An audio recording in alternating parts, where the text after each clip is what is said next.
ಸದನದಲ್ಲಿ ನಡೆದ ಪ್ರಕರಣವನ್ನು ಸಿಐಡಿ ಅದು ನಮ್ಮ ವ್ಯಾಪ್ತಿ ಬಿಟ್ಟಾದಂಥ ಕೇಸ್. ಅದು ಸರ್ಕಾರಕ್ಕೆ ಸಂಪೂರ್ಣ ಅಧಿಕಾರ ಇರ್ತದೆ, ಬಟ್ ಆ ವ್ಯಾಪ್ತಿ ನಮಗೆ ಬರೋಂಗಿಲ್ಲ. ಸಿಐಡಿ ನಮ್ಮನ್ನೇನು ಕೇಳಿ ಬರೋಂಗಿಲ್ಲ.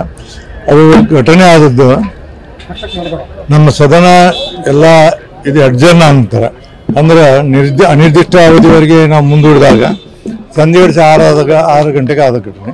ಸಿಐಡಿ ಕೊಟ್ಟರೆ ಈಗ ನಾನು ಹೋಮ್ ಮಿನಿಸ್ಟರ್ ಇವರು ಸರ್ಕಾರಕ್ಕೆ ಮತ್ತು ಅವ್ರಿಗೆ ಬಿಟ್ಟದ ನಮ್ಮ ಸಂಬಂಧ ಬರೋಂಗಿಲ್ಲ. ಸ್ಥಳ ಮಾಜರು ಮಾಡಿ ಪೊಲೀಸ್ ಕಮಿಷನರ್ ಪತ್ರ ಬರೆದಾರೆ. ನಮ್ಮ ಅಧಿಕಾರಿಗಳು ಚರ್ಚೆ ಮಾಡತ್ತೀನಿ.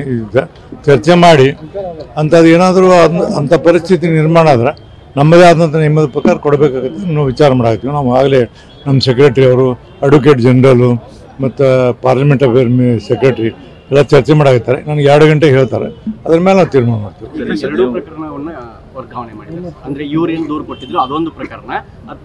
ಈಗ ನಮಗೂ ಇಬ್ಬರು ನಮ್ಮ ಕಂಪ್ನಿ ನೋಡಿದ್ರು. ಆ 2 ಕಂಪ್ನಿಗಳನ್ನ ನಾವು ಪೊಲೀಸರಿಗೆ ಕೊಟ್ಟಿವಿ ನಮ್ಮ ಇದರಿಂದ. ಮತ್ತು ಈಗೇನು ಸಿಐಡಿ ಕೊಟ್ಟಲ್ಲ, ಅದು ನಮ್ಮ ವ್ಯಾಪ್ತಿ ಬರೋಂಗಿಲ್ಲ. ಅಕಸ್ಮಾತ್ ಸಿಐಡಿ ಎನ್ಕ್ವೈರಿ ಮಾಡುವಾಗ ಅವ್ರಿಗೆ ಏನಾದ್ರು ಪ್ರಾಬ್ಲಮ್ ಆದರೆ ನಾವು ಅದನ್ನು ನನ್ನ ಪರ್ಮಿಷನ್ದ ನಾನು ಚರ್ಚೆ ಮಾಡಿ ಅವ್ರಿಗೆ ನಮ್ಮ ಅಧಿಕಾರಿನ ಕಳಿಸಿ ಒಳಗೆ ಮೆಜರ್ ಮಾಡಿ ಕೊಡಬೇಕಾದಂಥ ಪರಿಸ್ಥಿತಿ ನಿರ್ಮಾಣ ಆಗ್ಬೋದು ಅಂತೇಳಿ ಇಡಿ ಜಿ ಅವ್ರು ಹೇಳ್ಯಾರ, ಅಡ್ವೊಕೇಟ್ ಜನರಲ್ ಅವರು. ನಾವು ನೋಡ್ತೀವಿ. ಯಾವುದನ್ನು ನಾ ಹೇಳ್ತೀನಿ, ಯಾವುದೂ ನಮ್ಮ ಕಾನೂನು ಬಿಟ್ಟು ನಾವೇನು ಮಾಡೋದಿಲ್ಲ.